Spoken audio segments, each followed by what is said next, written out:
Bonjour à toutes et à tous, j'espère que vous allez bien. Aujourd'hui, je vous propose d'analyser Téléperformance. Pour ce faire, je vous propose tout d'abord de faire une petite présentation de Téléperformance, dans un second temps, faire une analyse fondamentale et je finirai par une analyse graphique. Avant de commencer l'analyse de Téléperformance, si vous appréciez ce que je fais, n'hésitez pas à liker et à partager la vidéo et surtout, n'hésitez pas à me suivre sur les différents réseaux sociaux. Le lien se trouve en bas de la description de la vidéo. Alors, ceci étant dit, alors téléperformance. Alors pourquoi m'intéresser à la téléperformance? Ben, tout simplement parce que téléperformance a perdu quasiment 85% de sa valeur depuis son top de 2022. Et là, on arrive dans des zones clairement où ce serait assez intéressant d'en acheter. Mais avant cela, euh, on va faire une petite analyse sur notamment une petite présentation globale de l'entreprise. Donc alors si je commence par ça, on peut dire que Téléperformance est un leader mondial dans les services numériques, hein, dans un premier temps. Donc c'est notamment les appels téléphoniques, l'externalisation de relations clients de manière digitale. Donc a été créé par Daniel Julien en 1978 d'ailleurs, qui est toujours le dirigeant, hein. Donc ça c'est très bien, premier point assez fort, hein. Donc c'est plus de 400 000 salariés partout dans le monde, hein. Donc c'est ça, comme je dis à chaque fois, pour les entreprises du CAC 40, c'est ça qui est assez intéressant, c'est qu'en fait, les entreprises du CAC 40, même s'ils sont cotés en France, leur business s'établit partout dans le monde. Et Téléperformance en est encore un exemple assez probant, dans la mesure où Téléperformance, c'est l'Asie, l'Europe, l'Amérique, donc c'est réparti partout dans le monde. Donc ça, c'est assez pas mal. Donc le business se passe pas en France, même si on va dire la politique française en ce moment, enfin la politique monétaire française est quand même assez, voire même européenne, est assez morose en ce moment. Téléperformance sont, et d'ailleurs toutes les entreprises du CAC 40, leur avantage c'est que ils interviennent partout dans le monde, là où il y a de la croissance. Donc ça c'est plutôt positif. L'effet marquant de Téléperformance, qu'est-ce qu'on peut dire? C'est notamment Majorel, l'acquisition de Majorel, donc c'était son concurrent direct, hein. Donc ça c'était un fait assez marquant. Et surtout le fait d'avoir repensé leur stratégie future en intégrant l'IA. Et d'ailleurs, cette baisse, hein, depuis le top se fait sur la narrative IA, dans le sens où le marché prend en considération que ce que fait Téléperformance pourrait être fait avec l'IA, alors que en balayant un petit peu, on va dire, ce que fait Téléperformance et même le rapport financier qu'on va faire maintenant, on peut voir qu'en fait, au final, l'IA fait partie de leur stratégie de développement, qu'ils l'ont complètement intégré et que pour moi, l'IA, alors, l'IA dans un premier temps, je pense, ça va amener une baisse des salariés dans le groupe Téléperformance, ça c'est sûr, mais qui dit baisse de salariés, donc là on peut voir que les services de données à l'IA dans l'Asie Pacifique, etc. Donc là on voit bien que l'entreprise a intégré l'IA dans sa gestion, leur des solutions augmentées en IA, etc., etc. Donc ça c'est plutôt bien. Mais moi je pense que le fait qu'on va réduire le personnel, alors ça va pas être fait par, je pense, des licenciements massifs, quoique, mais je pense avec des plans de départ à retraite, etc., etc. Si une entreprise baisse sa masse financière, donc on va faire des économies, et du coup, pour moi, ça va augmenter sa marge. Donc ce serait plutôt une bonne nouvelle, le fait que l'IA vienne compléter, vienne en complément optimiser le service de Téléperformance. Alors maintenant, si on passe sur le rapport financier, donc là, on peut voir que alors le chiffre d'affaires consolidé est en baisse, hein. Donc ça, le marché a très mal pris. Le chiffre d'affaires, je crois que Téléperformance est plutôt pas mal, hein, à mon sens. Donc là, si on vient rapidement sur Coifin, donc on voit que c'est en progression, mais ça stagne depuis 2024, ça stagne un peu. Donc ça, les marchés l'apprécient très fort. Et surtout, en fond, il y a l'IA qui, on va dire, joue un peu les troubles fêtes en disant que voilà, les services que propose Téléperformance pourront être remplacés par l'IA à terme. Alors, on peut voir que le chiffre d'affaires consolidé cette fois-ci, c'est-à-dire que alors ils mettent un petit astérisque en disant que c'est ajusté, on dit chiffre d'affaires ajusté car au titre de l'impact de non-renouvellement d'un contrat significatif. Donc en gros, ils ont réajusté leur chiffre d'affaires en fonction d'un contrat qui n'a pas été renouvelé. Donc en gros, on peut annoncer plus 3%, mais en fait en réalité c'est plutôt 0,5%, donc le chiffre d'affaires baisse.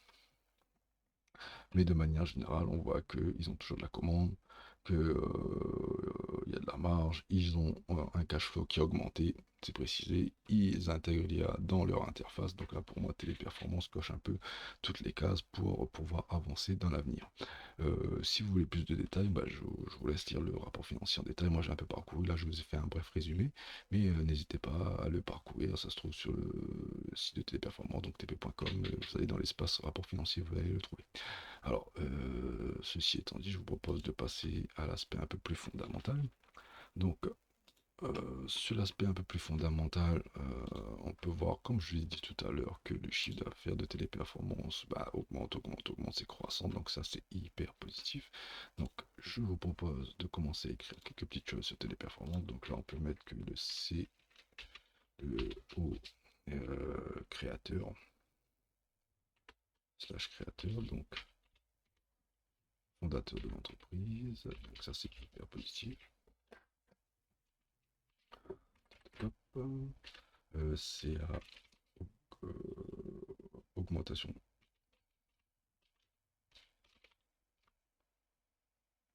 continue, donc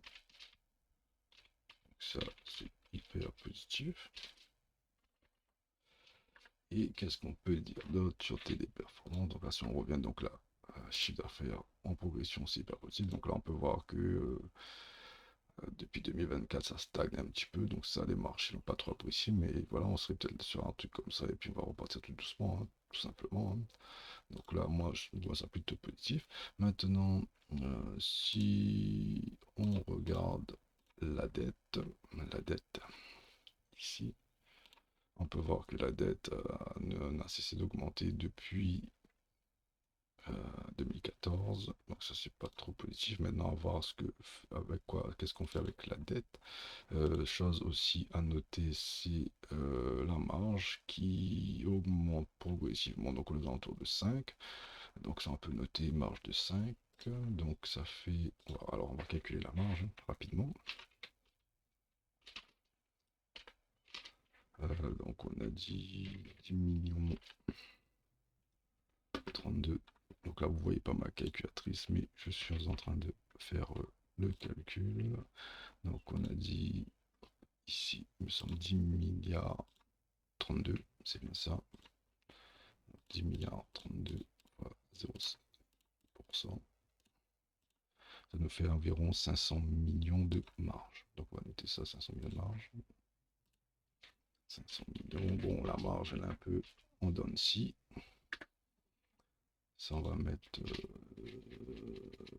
plus moins, donc ça c'est moyen. On va faire une marge constante, on va faire une marge qui monte, ça c'est sûr. Maintenant la dette, on a commencé à parler un petit peu de la dette. Donc là la dette elle est ici, elle est 3,90. Donc là si on met la dette en rapport avec la marge nette, donc 500 millions. Donc ça nous fait une dette remboursable. Donc là, si je fais 4 divisé par 0,5, ça fait 8 ans. Bon, là, c'est pas top. Maintenant, on va aller regarder le cash flow. Parce que si... Ah, par contre, le cash flow est plutôt pas mal. Donc là, ce qui est plutôt pas mal, c'est quand la dette augmente, le cash flow augmente aussi. Donc ça, c'est plutôt positif. Mais là, le seul bémol, c'est un peu la marge qui diminue. Bon, ça, c'est pas gênant, on va dire. Tant que bah, elle reste bénéficiaire, bien sûr. Faut pas qu'on commence à avoir des marges négatives. Donc, je vous propose de recalculer le remboursement de la dette en soustrayant le cash flow. Donc, on va prendre la dette 90 moins 38. Ça nous fait aller une dette nette de 2,52. Donc, ça nous fait un remboursement de cette dette en 5 ans. Bon, c'est, on va dire, moyen. Donc, dette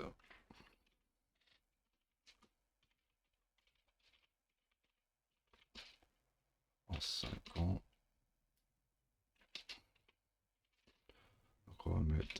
plus moins. Ok, donc on avance tout doucement. Donc la dette moyen. Donc on peut voir que pour une action qui a perdu 85%, on a quand même 2 points positifs et 2 points moyens, donc c'est plutôt pas mal. Autre point positif qu'on peut souligner aussi, très positif, c'est le cash flow qui est positif hein, et qui est assez conséquent, 1,3 milliard, hein, c'est plutôt bien. Et aussi un truc positif, donc ça c'est positif.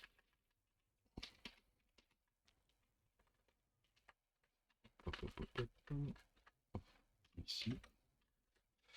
Et autre chose, alors maintenant on a regardé le cash flow, on a regardé la dette, et on va finir par regarder le price earning ratio ici. Donc ce ratio va être assez important pour pouvoir calculer à quel prix il serait intéressant d'acheter Téléperformance. Donc juste pour rappel, le price earning ratio, voici la formule. Donc là on va multiplier le PER ou le PE fois le bénéfice par action pour avoir le cours de l'action par rapport à ces deux informations. Donc, ceci étant dit, nous allons regarder le graphique des PER. Donc là, on peut voir que on avait un PER moyen. On va prendre un PER moyen de 36. Et là, si on resserre sur les 10 dernières années, plutôt de 20. Et au jour d'aujourd'hui, nous avons un PER de 7. Donc là, ça veut dire que le prix serait assez intéressant à acheter dans ces zones-là parce que tout simplement, nous sommes bien en deçà du PER moyen. Donc là, c'est sans calculer le prix comme ça, je vois que pardon, Téléperformance peut être achetable dans ces niveaux-ci. Ceci étant dit, on va calculer. Donc là, on est à 7. Bah, je vous propose de calculer le prix de Téléperformance pour un PER de 5, de 10 et de 15 pour savoir à quel prix il serait intéressant d'acheter Téléperformance. Donc, Téléperformance date déjà à 57,72 € à l'heure actuelle, je vous parle. Je pense que c'était déjà une bonne affaire comparé à si on était rentré sur le top à 364 €. Surtout que, bon voilà, fondamentalement, Téléperformance, c'est pas trop dégueulasse. Hein, donc voilà, donc c'est en augmentation, une bonne marge, une dette remboursable en 5 ans, c'est pas trop dégueu. Du cash flow, le créateur il est toujours le dirigeant. Donc ça pour moi c'est un bilan on va dire fondamental, une analyse fondamentale plutôt correcte. Ceci étant dit, donc on a dit on va calculer pour un PE de 5 pour les bénéfices. 10 fois les bénéfices et un PE de 15.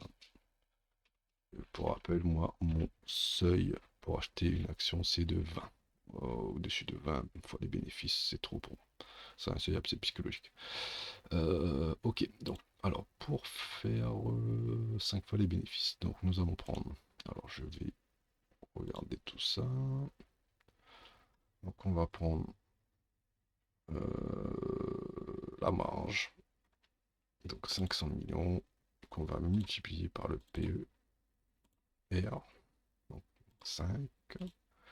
À laquelle nous allons diviser le nombre d'actions en circulation. Pour le moment, nous n'allons pas prendre en compte la dette. Moi, je pense que le cours actuel de Téléperformance ne prend pas en compte la dette parce que tout simplement, ça donnerait un résultat nul, voire même négatif. Donc, qu'on va diviser par le nombre d'actions en circulation. Voilà. Ici, donc 59 millions, hein, on va en dire. Donc, on va prendre 500 fois divisé par. Donc là, j'ai fait la marge fois le PER, donc 5, donc 500 millions fois 5, divisé par le nombre d'actions en circulation, 59, et ça nous donne un prix aux alentours des 42 euros. Donc on va noter ici 42 euros. Ok, on refait le même calcul pour 10 fois les bénéfices.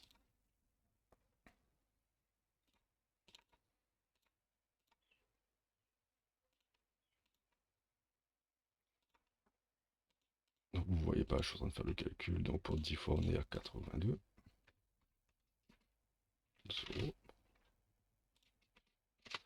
Et pour 15 fois les bénéfices,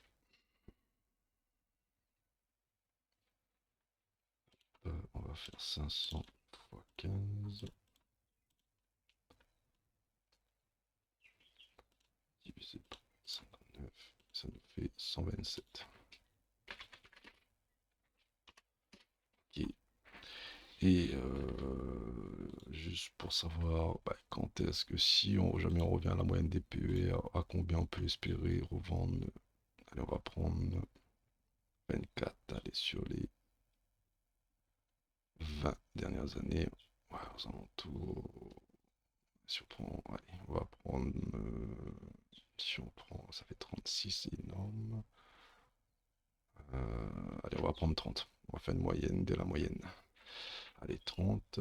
Donc là, si je calcule pour 30, ici, c'est pour savoir si jamais l'action repart à la hausse, qu'on repart à un PE à 30, combien on pourrait éventuellement la revendre, hein.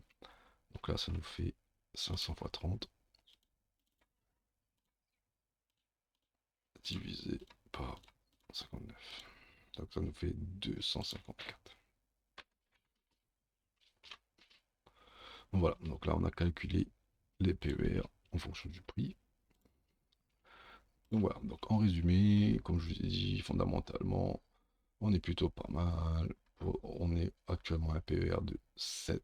Donc on a calculé à 5. Donc là, si éventuellement, donc là on passe sur l'analyse graphique, si éventuellement on baisserait encore un petit peu, on pourrait aller chercher, allez, 42 euros, qui serait un peu le prix ultime ici, auquel on pourrait avoir du téléperformance, parce qu'en delà de ça, en deçà de ça, ça me paraît compliqué. Et surtout, moi, je trouve que le prix, fondamentalement, c'est pas trop dégueulasse. Donc, moi, je vois pas pourquoi Téléperformance ne repartirait pas. Donc là, j'ai mis APE 5, PER 10, 82, exactement ici. On va changer la couleur.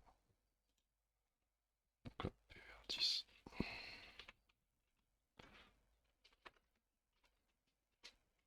10.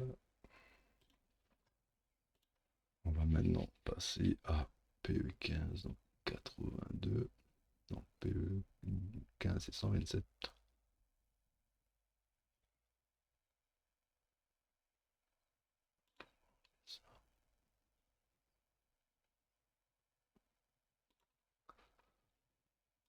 Voilà, ici on va mettre ça en vert par exemple.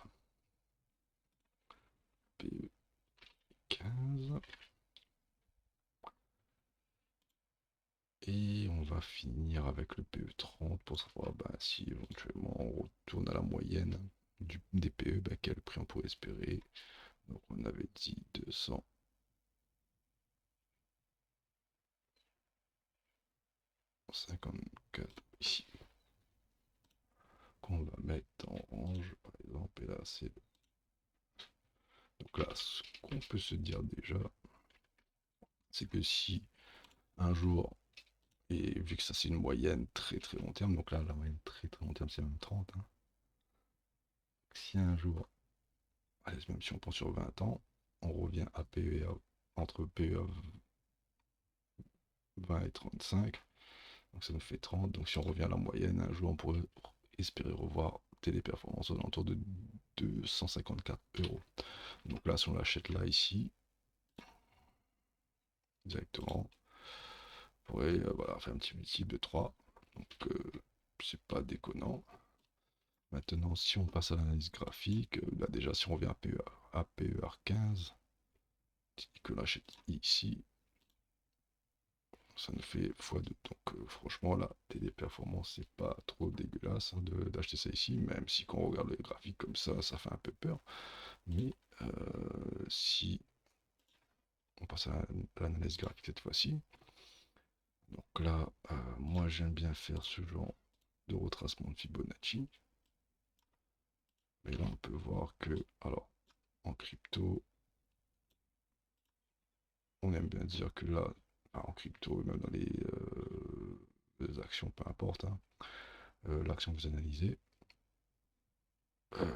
ici, en retracement de Fibonacci, on a ici le premier arrêt qui n'a pas du tout été respecté, il a été cassé, retesté, on est reparti. On est venu en zone de rechargement ici. Donc là, la zone de rechargement, c'est vraiment la zone où là, on va commencer à acheter hein, si on croit au projet. Et puis là, plus ça baisse, plus on achète. Et puis surtout, bah, là, on peut voir que bah, le prix il est venu dans une zone solde, hein, comme j'aime bien l'appeler, c'est-à-dire entre les 0,78 et les 88%. Donc là, c'est vraiment la zone où, si on croit vraiment au projet, bah, c'est là clairement où il faut se positionner. D'ailleurs, c'est entre le PE5 et PE10. Et bon, voilà. Donc, bah, pour moi, là, ici, si vous vraiment vous croyez en téléperformance, c'est là qu'il faut se positionner parce que, bah, de toute façon, c'est simple, hein, plus on descend et plus on s'approche d'un bottom. C'est pas compliqué. Et comme j'ai dit, je le redis, téléperformance, c'est pas si dégueulasse que ça.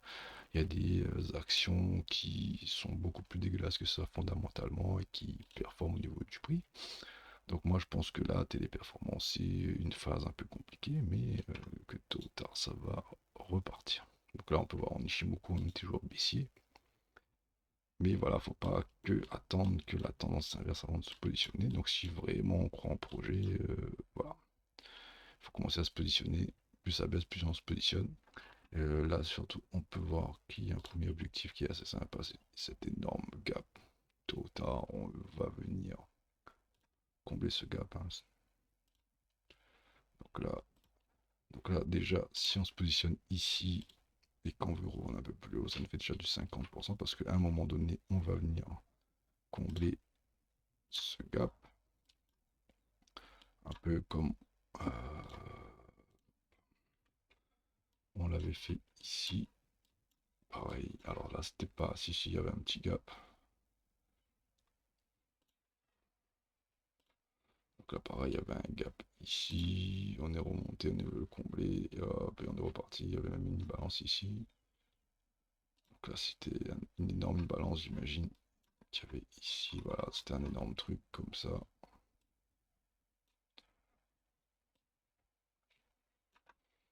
Vous voyez, on est venu retravailler ça. Donc là, pareil, on peut se dire que, bah, pareil, une balance là va être retravaillée à un moment donné. Donc, on peut attendre les 42. Donc là, pour moi, les 42, c'est vraiment la zone ultime. Et après, venir revendre un peu ces actions ici, voire ici, parce que c'est des grosses imbalances ouvertes d'un moment donné qui va être retravaillé. Donc ça peut être une stratégie. Déjà, si on fait ça, on pourra prendre quelques petits bénéfices assez intéressants. Voilà. Je pense avoir fait le tour de Téléperformance. Je n'ai pas de choses à rajouter. Si cela vous a plu, n'hésitez pas à liker et à partager. Et je vous souhaite une excellente semaine de trading. À la semaine prochaine.